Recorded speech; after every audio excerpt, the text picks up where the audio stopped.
Graça e paz, meus irmãos e irmãs, que a graça e a bondade do Senhor esteja com todos vocês.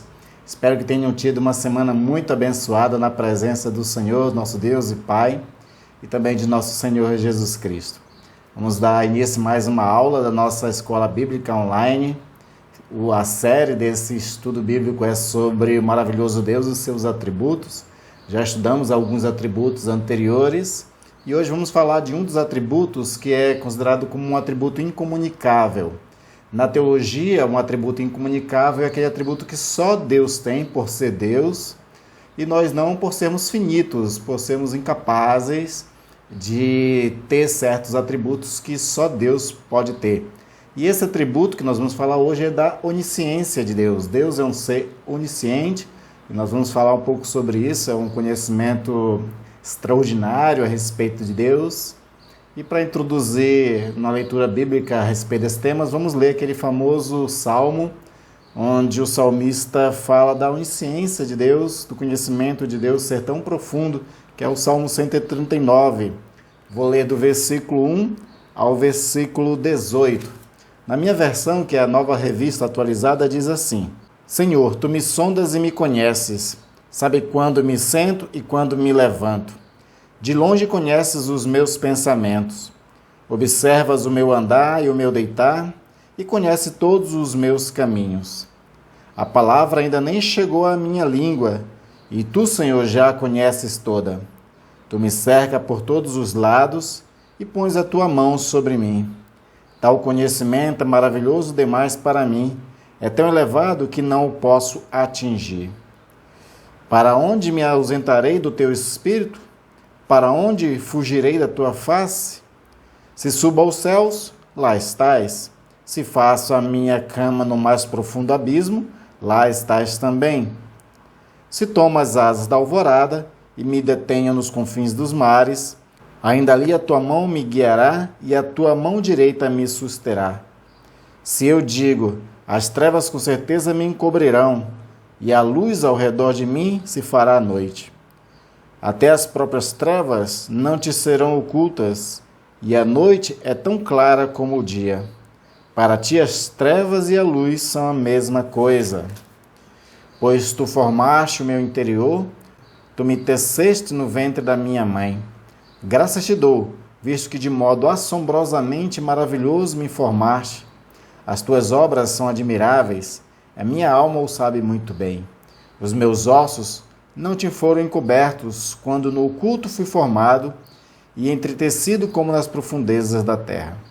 Os Teus olhos viram a minha substância ainda informe, e no Teu livro foram escritos todos os meus dias, cada um deles escrito e determinado, quando nenhum deles ainda existia.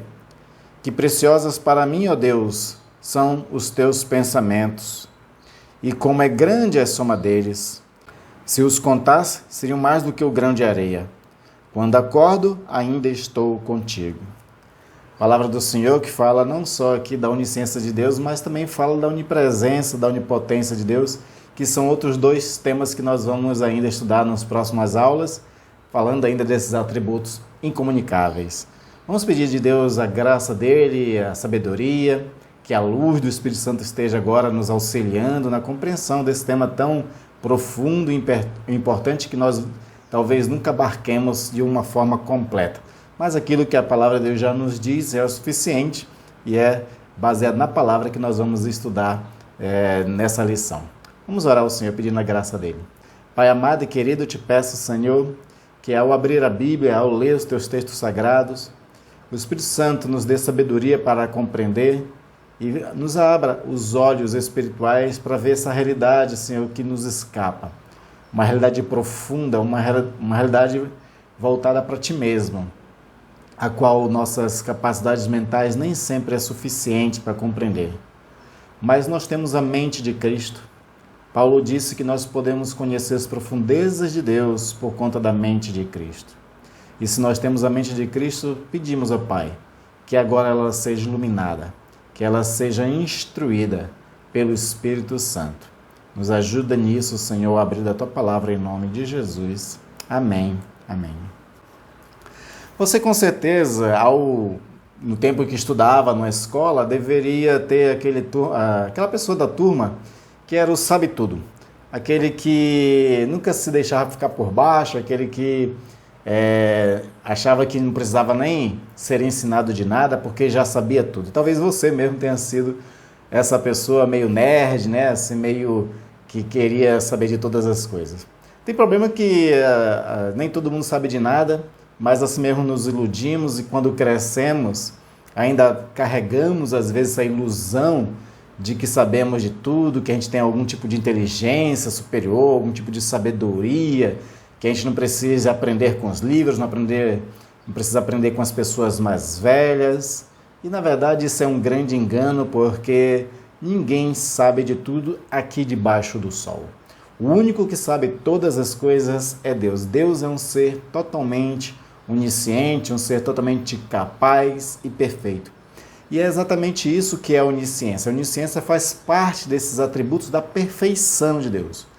Um ser muito perfeito como Deus era impossível lhe escapar conhecimento de qualquer coisa que pudesse existir no universo. Então Deus ele conhece todas as coisas e essa perfeição que ele tem no seu próprio ser faz com que ele, de fato, ele tenha conhecimento de qualquer coisa sem precisar passar por uma escola, sem precisar passar por uma faculdade, né? Nós, quando queremos nos especializar numa espécie de um conhecimento, a gente precisa primeiro estudar os 9 anos do ensino fundamental, depois 3 anos do ensino médio, precisa passar 4, 5 ou 6 anos uma graduação de uma faculdade, depois faz o mestrado, depois faz um doutorado, faz pós-doutorado. Então, assim, o nosso conhecimento, ele nunca é total, ele nunca é perfeito, a gente precisa estar sempre avaliando, sempre buscando novos conhecimentos. Deus não precisa de uma faculdade, não precisa de uma universidade. Na verdade, a universidade, esse conhecimento universal já é dele mesmo. Ele tem esse conhecimento total e qualquer pessoa que queira conhecer um pouco mais a respeito de qualquer coisa nesse mundo precisa acessar o conhecimento que é dele, inclusive. Eu sou daqueles que creio que as ciências, quando elas se aprofundam num conhecimento, nada mais elas estão fazendo de que se aprofundando em alguma coisa que é relacionado ao conhecimento de Deus. E é Deus que dá esses conhecimentos.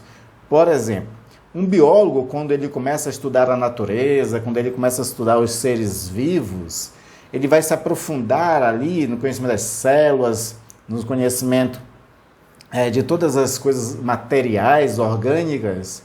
E quando ele acessa esse conhecimento, conhece essas coisas, ele está conhecendo ali a arte e a criação de um Deus sábio.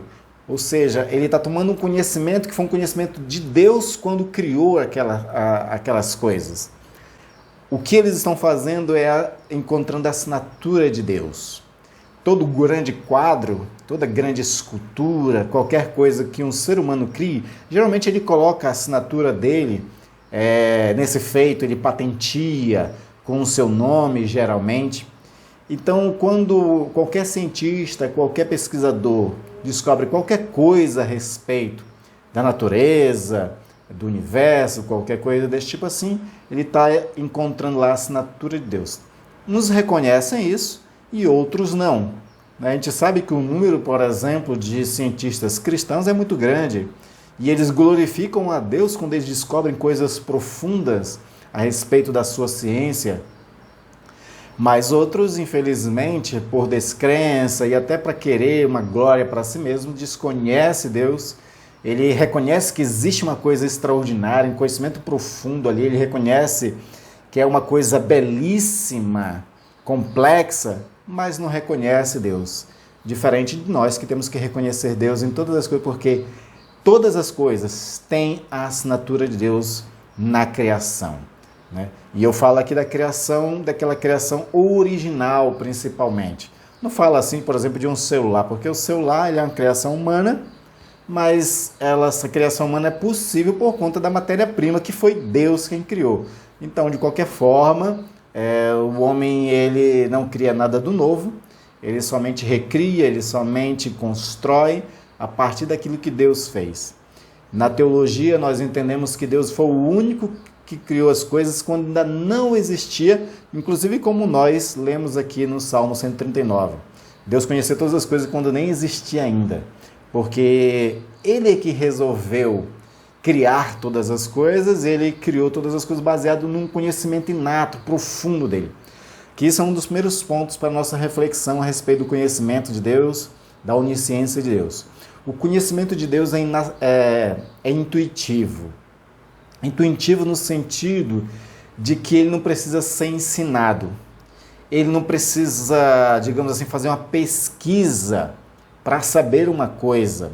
Na verdade, ele tem um conhecimento intuitivo nele mesmo, inato, estar nele o conhecimento. Como todas as coisas procedem dele, quando ele cria umas coisas do ex nihilo, aquilo que a gente chama do nada, quando ele cria essas coisas, na verdade, ela já existia nos seus pensamentos, no seu conhecimento. E daí é que ele vai e cria todas as coisas. É por isso que quando ele estava criando o mundo, os seres humanos, o universo, todas as coisas, ele sabia muito bem qual eram as coisas necessárias para isso. Né? A matéria, o átomo, qualquer coisa ali que existe nas substâncias de cada coisa criada, Deus sabia de tudo isso. Ele sabia de que era necessário aquelas coisas e vai criando cada objeto, cada coisa no mundo a partir dessa ciência profunda que ele tem. Uma coisa que ele diz a Moisés é bem interessante, né? Moisés, quando é chamado para libertar o povo de Israel do Egito, Moisés coloca como uma das desculpas dele é o fato de que ele gaguejava, que tinha a língua pesada. Aí Deus diz assim, não sou eu quem criou a boca, não é? E Deus tinha um conhecimento tão profundo do ser humano, da parte biológica do ser humano, que Deus sabia da gagueira dele, mas não só sabia, mas Deus sabia como curar, inclusive, a gagueira dele. Ou seja, um conhecimento científico da medicina que ainda não foi ainda descoberto, Deus já sabe. O que nós temos que fazer é fazer uma pesquisa profunda para conhecer aquilo que Deus já sabe. E o bom cristão é aquele que, quando pesquisa uma coisa, pede a graça de Deus para poder ir mais profundo. Quer ver uma curiosidade? Se você for uma das pessoas que gosta sobre ciência, gosta de pesquisar a relação entre ciência e fé, você vai encontrar na história das ciências que muitos grandes cientistas, descobridores, todos eles professavam fé cristã. O próprio Isaac Newton, que é considerado o pai da física moderna, o homem que escreveu sobre a teoria da gravidade e várias outras teorias, são muitas as descobertas que Isaac Newton fez, ele era um homem de profunda fé. Ele era um homem que tinha um conhecimento de Deus mesmo, ele estudava a palavra de Deus. Inclusive, muitos comentários, os cientistas quase não falam disso, você quase não tem isso relatado em muitos materiais de história sobre ele, mas quem pesquisa um pouco mais a biografia dele vai descobrir que ele era um grande estudioso bíblico que tem muitos comentários sobre a Bíblia. Ele comentava até livros, por exemplo, ele gostava muito de escatologia, ele tem comentários sobre Apocalipse, sobre o final dos tempos, porque ele era um crente. Eu gosto de uma outra fala de um outro cientista que ele dizia assim, que o conhecimento era como se fosse uma montanha e todos os cientistas, físicos, biólogos, médicos, qualquer outro desses cientistas da natureza, eles estão escalando essa montanha, né, para poder chegar no topo do conhecimento. E ele diz, esse cientista, o Alfred North Winterhead, de que quando os cientistas chegam no topo, se for possível eles chegarem no topo do conhecimento, quando eles chegam lá, o que eles vão encontrar lá? Os teólogos. Os teólogos são aqueles que têm a capacidade de chegar primeiro no topo do conhecimento, porque eles estudam justamente a revelação de Deus. Eles estudam justamente aquilo que Deus deu de conhecimento, se aprofunda, e por conta de ter fé, ligar essa fé à busca do conhecimento, eles conseguem chegar primeiro ao topo do conhecimento. O próprio Agostinho, que foi um dos maiores pensadores, né, da filosofia cristã, e não só cristã, mas ele deu base para as outras filosofias também, o Agostinho ele dizia que para você conhecer certas coisas, era necessário primeiro crer. Então existe um jogo de palavras que era usada nessa questão, que ele dizia assim, eu creio para crer, não é? E o creio primeiro é da fé e o segundo creio do conhecimento, né? O conhecimento para Agostinho, assim como para muitos outros pensadores cristãos, ele só era acessível realmente se primeiro buscássemos o conhecimento de Deus. Porque é nele que está a originalidade de todas as coisas. Então, quando conhecemos Deus, conhecemos também a sua criação. E é isso que nós precisamos aprender. Primeira coisa que um sábio pode fazer para poder alcançar a sabedoria é conhecer a Deus. Temer a Deus e buscar o conhecimento dele. Quando ele conhece a Deus, ele começa também a se aprofundar em vários outros conhecimentos. Eu tenho um amigo que ele dizia que quando ele era criança ele sonhava em ser cientista, né? E depois que ele cresceu, ele entendeu o seguinte, que como ele é uma pessoa de fé, ele entendeu que para poder ter um conhecimento mais profundo de qualquer coisa, primeiro ele precisava ser um cientista de Deus, estudar Deus. E a única possibilidade de a gente conhecer Deus, como a gente está tratando nesses estudos, é através da revelação. É através daquilo que ele possibilitou de termos como conhecimento. Seja a criação, seja a própria Sagradas Escrituras. São os dois livros de Deus, como muitos teólogos defendem, né? O primeiro livro é a criação e o segundo é a revelação bíblica, as Escrituras Sagradas. Então, o primeiro ponto para nós compreendermos sobre o conhecimento de Deus, sobre a onisciência de Deus, é que esse conhecimento dele é intuitivo. Ninguém ensinou nada a ele. Inclusive Isaías pergunta sobre isso. Convido você a ler comigo esse texto de Isaías, onde ele fala sobre isso lá em Isaías 40, de 13 a 14. Ele diz assim: quem definiu limites para o Espírito do Senhor, ou o instruiu como seu conselheiro? A quem o Senhor consultou que pudesse esclarecê-lo e que lhe ensinasse a julgar com justiça? Quem lhe ensinou o conhecimento ou lhe aponta o caminho da sabedoria? Claro que essas perguntas de Isaías aqui têm a resposta do próprio Isaías no sentido de que ninguém ensinou a Deus. Ele é que tem esse conhecimento, ele é que tem essa sabedoria própria, inata a ele. Segundo ponto para conhecermos a respeito da onisciência de Deus é de que a onisciência de Deus ela é absoluta. O que quer dizer isso? Deus ele tem um conhecimento da natureza das coisas e da extensão de todas elas.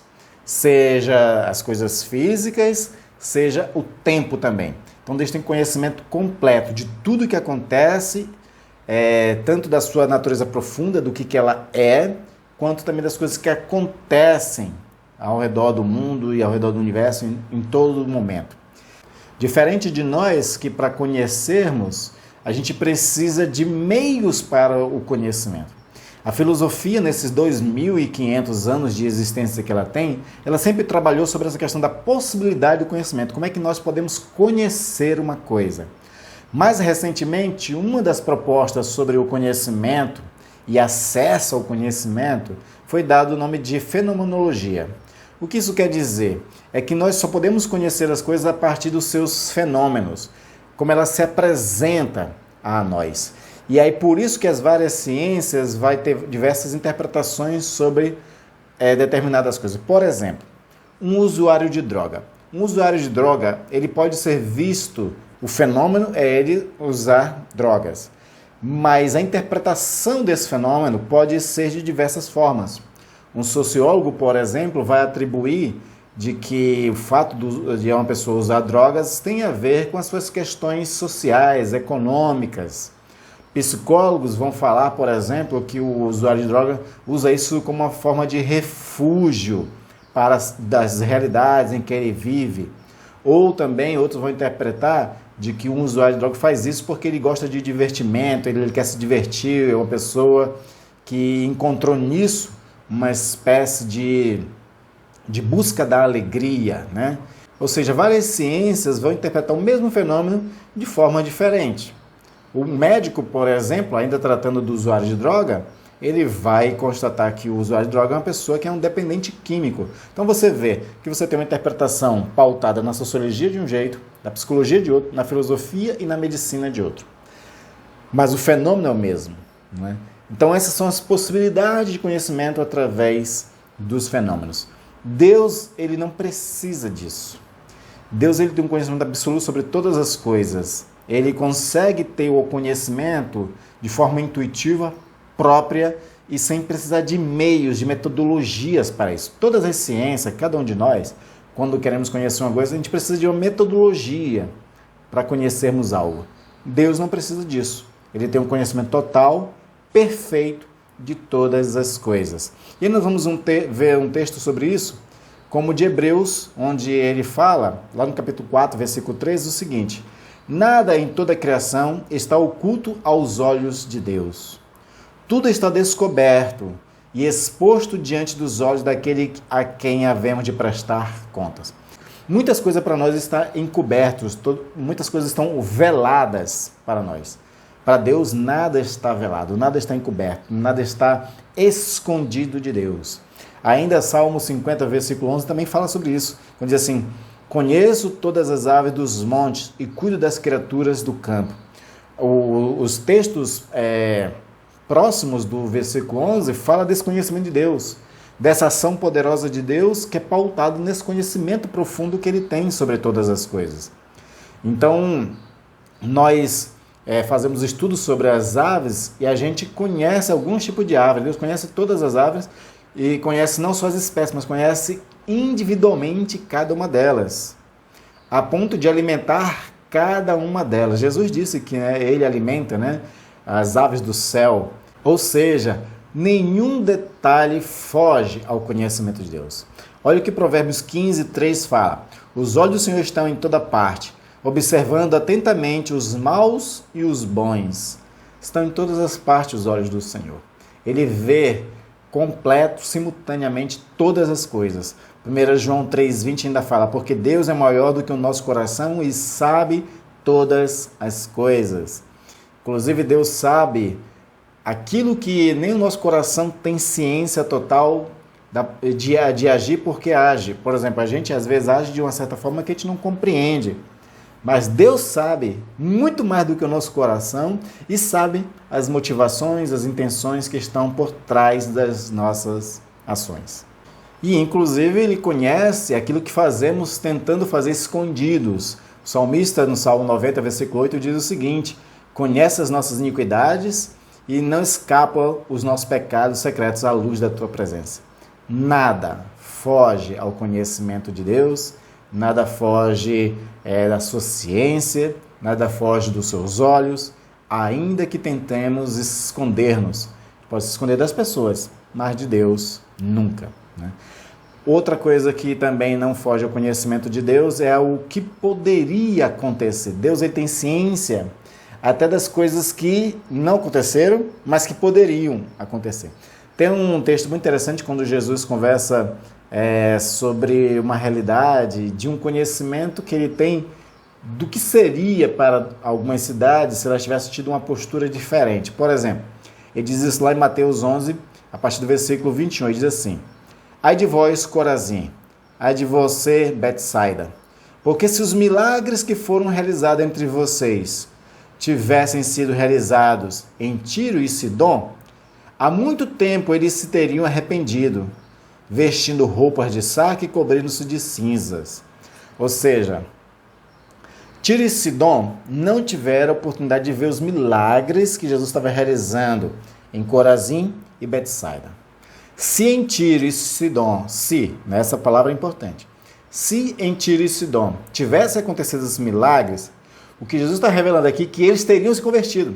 Jesus tem o conhecimento até do que não aconteceu, mas que aconteceria se tais coisas tivessem tido como oportunidade na vida deles, que seria conhecer Jesus e os milagres de Jesus. E ele continua falando mais: e você, Cafarnaum, será levado até o céu? Não, você descerá até o Hades. Se os milagres que em você foram realizados tivessem sido realizados em Sodoma, ela teria permanecido até hoje. Ou seja, se eles tivessem tido a oportunidade lá em Sodoma, que agora Cafarnaum está tendo, eles teriam se convertido. Isso é um conhecimento que Jesus tem, de que eles teriam se convertido se eles tivessem o mesmo tipo de oportunidade. E ele finaliza o seguinte: mas eu lhes afirmo que no dia do juízo haverá menos rigor para Sodoma do que para você. Jesus já está dizendo aqui uma coisa que vai acontecer no futuro, né? Sodoma, quando julgada, terá menos rigor do que, né, Cafarnaum sofrerá. Por quê? Porque Deus aí tem um conhecimento, inclusive, das possibilidades, daquilo que é possível. Jesus aí tem um conhecimento do potencial e das consequências históricas de uma coisa que não aconteceu, mas que tivesse tido oportunidade, aconteceriam, né? É disso que ele... Por exemplo, às vezes a gente reclama de que não conseguimos fazer certas coisas, de que a gente não conseguiu comprar certas coisas, e a gente fica na possibilidade do se eu tivesse isso, se tivesse feito aquilo, a gente fica, né, lastimando o fato de não ter conseguido tais coisas. O Senhor, por ter um conhecimento profundo, completo e perfeito de todas as coisas, Ele sabe o que teria acontecido conosco se aquilo que nós almejarmos tivesse acontecido. Nós não conhecemos, Ele conhece. E às vezes, Ele na verdade estava livrando a gente de alguma coisa muito ruim que seria consequência de a gente ter conseguido o que queria naquele momento.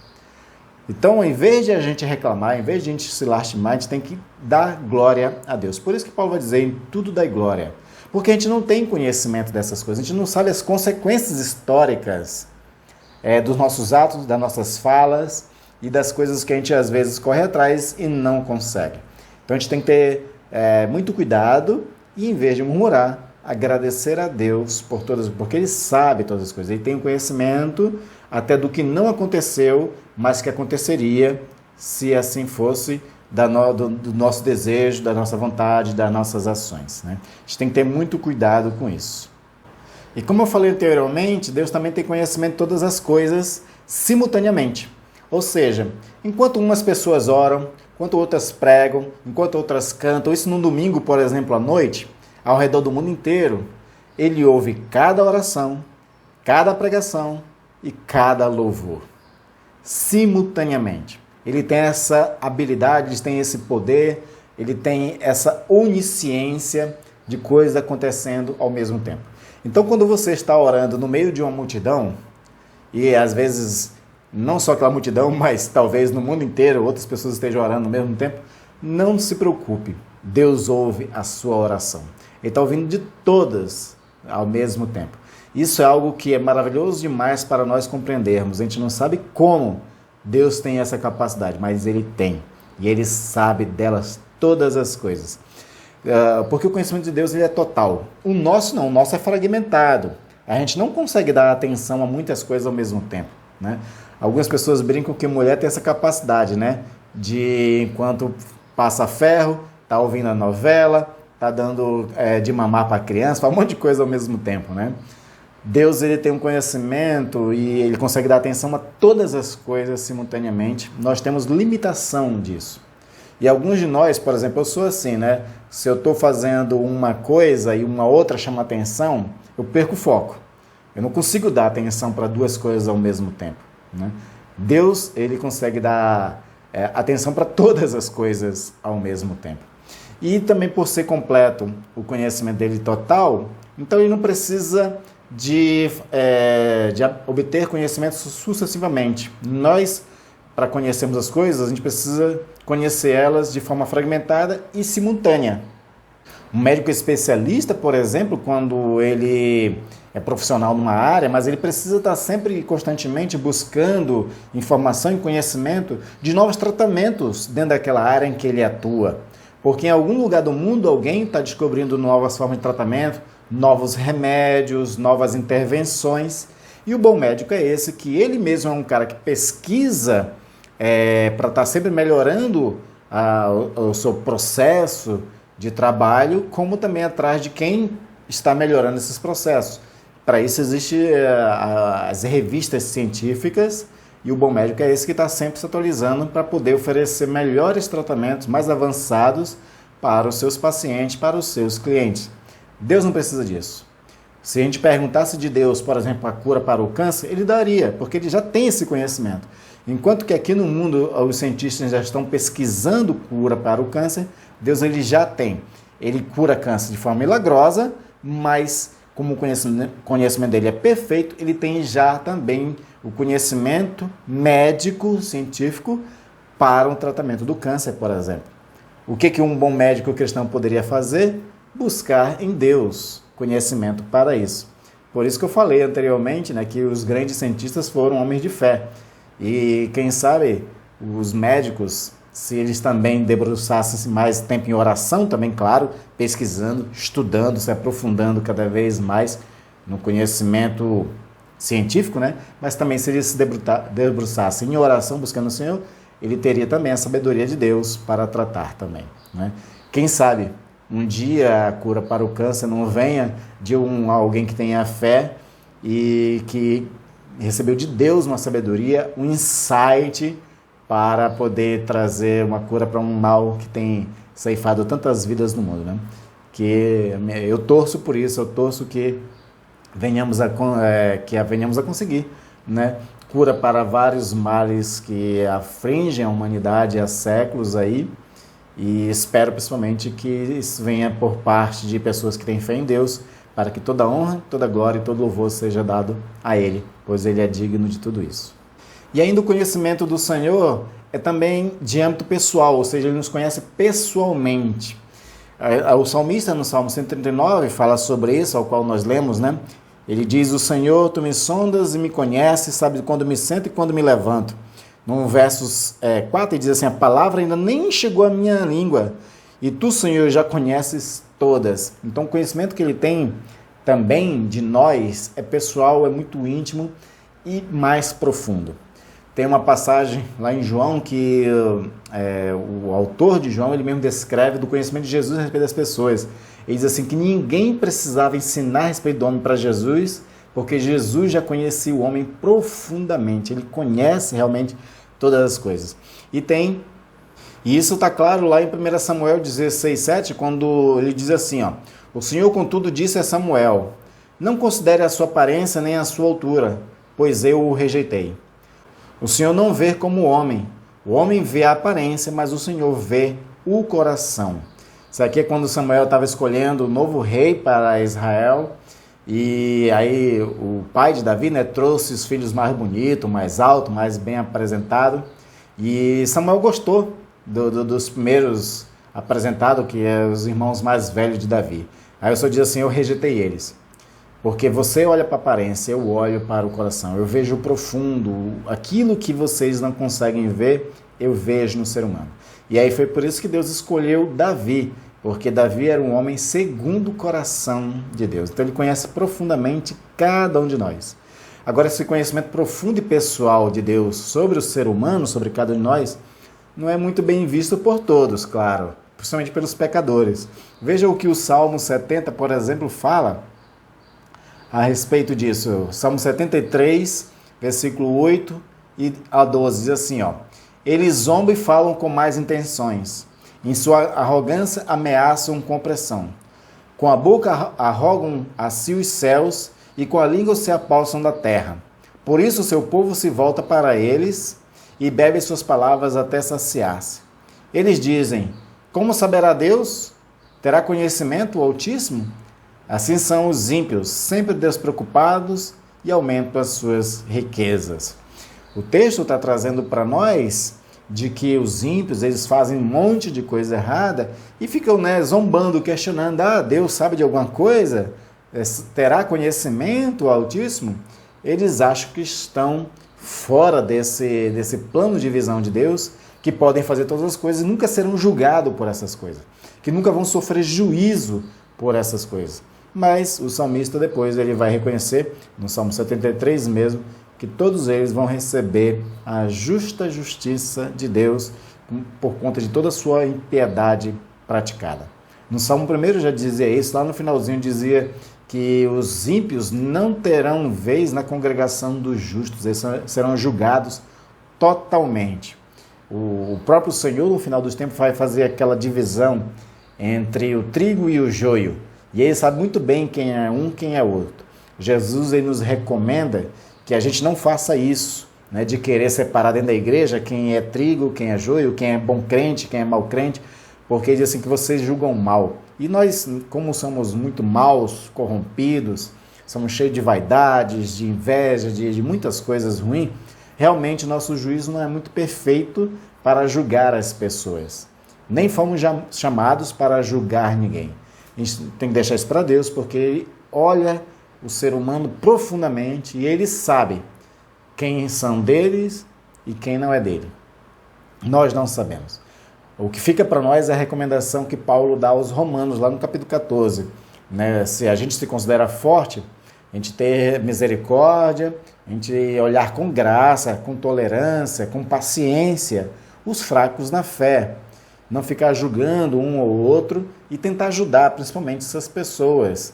Nossa tarefa, para aqueles que se acham fortes, né, pelo menos, é de ajudar na edificação, na instrução, sempre em amor, sempre com admoestações em palavras temperadas com sal, como Paulo fala, porque a gente não sabe com quem nós estamos tratando.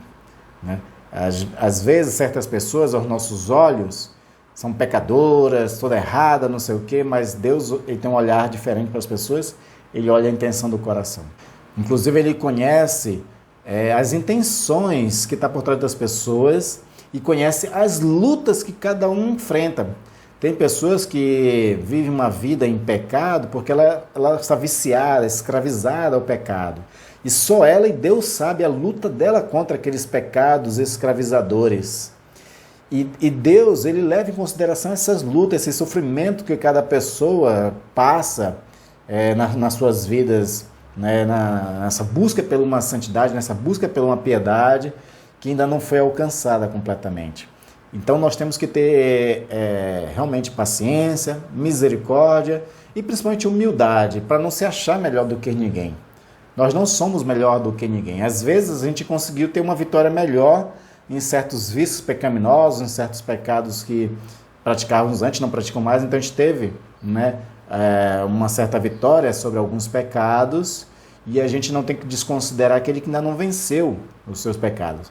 E se nós formos realmente humildes, vamos reconhecer que não somos libertos de todos os pecados. Uma vez ou outra cometemos alguns pecados que às vezes a gente nem considera tão grande assim, mas que é pecado. E não existe pecadinho, pecadão. Todos os pecados são pecados diante de Deus. E às vezes a gente fica cultivando alguns pecados que a gente acha que não faz mal nenhum para a gente e nem para ninguém. Mas então a humildade nos leva a isso, de a gente reconhecer que ainda não é perfeito, e principalmente de ser paciente, né, com as pessoas que ainda não estão vivendo uma vida piedosa, santa completamente. E isso nos leva principalmente a ajudar essas pessoas, a orar com elas, a ler a Bíblia junto com elas, a buscar edificação mútua umas com as outras. Esse conhecimento pessoal, íntimo, verdadeiro, só Deus tem. E Jesus compreende essas pessoas, compreende cada um de nós quando falhamos. Ele tem um conhecimento muito pessoal de cada um de nós. Jesus, certa vez, ele, quando vê Natanael, não é o primeiro contato que ele teve com Natanael fisicamente, mas ele diz assim que eis aí um homem que não há dolo. E aí Natanael não fica achando estranho, né? Tu nunca me viu antes, a gente nunca se encontrou antes, como é que tu me conhece? Aí o Senhor diz, eu te vi debaixo da figueira. É muito interessante essa questão desse texto bíblico, porque traz para a gente um conhecimento muito profundo de Jesus, de alguém que ainda não fazia parte do grupo, de uma pessoa que talvez estivesse passando por um momento difícil, porque essa ideia de debaixo da figueira na Bíblia é muito interessante, que iam para debaixo da figueira as pessoas que queriam meditar, nas pessoas que queriam chorar diante de Deus, nas pessoas que queriam buscar a Deus.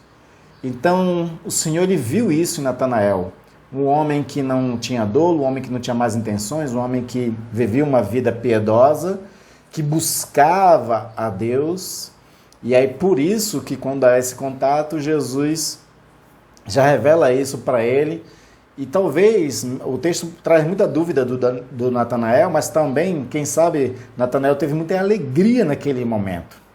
Alegria de saber, a partir de Jesus, que toda dedicação, todo esforço, toda busca pela piedade e da intimidade com Deus, tinha sido atendido. Quando Jesus diz que te conheço, quando Jesus diz eu te vi debaixo da figueira. Ou seja, era Deus dizendo para Natanael, eu estava te vendo quando você estava me buscando. Eu estava te vendo quando você estava me orando, quando você estava meditando nessa Sagrada Escritura. Eu te vi a cada momento em que você lutou contra o pecado. Eu te vi a cada momento quando você negava uma tentação, quando você fugia da prostituição, enfim. O Senhor estava dizendo, a partir de pequenas palavras na pessoa de Jesus, estava dizendo para Natanael, eu te conheço. Conheço teus caminhos, conheço os teus passos e te compreendo. Deus, ele nos compreende, a sua onisciência tão poderosa que nos compreende. Então, quando a gente erra e não foi com dolo, né? Dolo é quando existe a intenção mesmo, né? De fazer a coisa de forma maliciosa, né? Mas quando a gente faz certos pecados que não foi de forma maliciosa, não foi com dolo, não foi com a intenção ruim, ele nos compreende. E por isso também ele age com misericórdia, com perdão, com graça para conosco. Isso é maravilhoso da parte de Deus para conosco, e nós só temos que agradecer a um Deus que nos compreende, que acompanha nossos passos, como acompanhava o de Natanael. Porque Deus sabe não só o que nós fazemos, mas Ele sabe o porquê nós fazemos. Ele sabe quais são os motivos que estão por trás de cada ação. Então, quando a ação que nós fazemos, ela teve uma intenção boa, ainda que deu tudo errado, mas a intenção era boa, o Senhor sabe disso. Mas quando a gente faz certas coisas, que a intenção não era boa, Ele também sabe disso. E aí é quando Jesus critica. Lembra, por exemplo, das críticas que Jesus fazia aos fariseus? Chamava ele de sepulcros caiados. Por fora, o sepulcro caiado é aquele que recebe a tinta, né, o cal, e fica bonito, fica bem apresentado. Mas o que tem dentro de um sepulcro caiado?